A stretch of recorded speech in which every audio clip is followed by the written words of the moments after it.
عزیز به یک ویدیوی دیگه از کانال ادیتینگ هاوس خوش آمدید.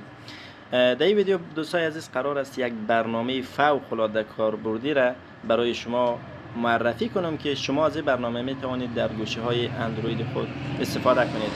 اسم برنامه هست دوستای عزیز One Hand Operation، به معنای مدیریت یک دسته گوشی.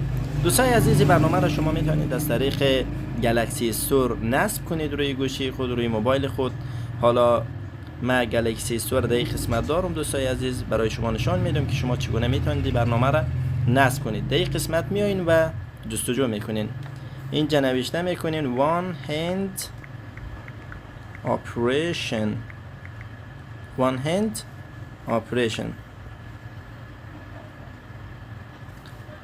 ببینید دوستای عزیز این برنامه را گوشی ما پیدا کرد و این برنامه را من از قبل روی گوشی خود نصب کردم، بنابراین بازش میکنم دوستای عزیز.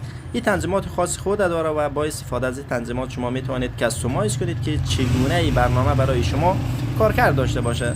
دوستای عزیز با استفاده از این برنامه ببینید شما چه کارا میتونید. با استفاده از این برنامه میتونم که کویک اکشنز را به صورت خیلی راحت پایین بیارم، یا یکی در این قسمتی گزینه ها را دارم، میتونم وای فای را فعال کنم، اینترنت را خاموش کنم، یا نور را کم زیاد کنم، و یا حتی صدا را آهنگ پلی کنم و هر چیزی که میخوایم.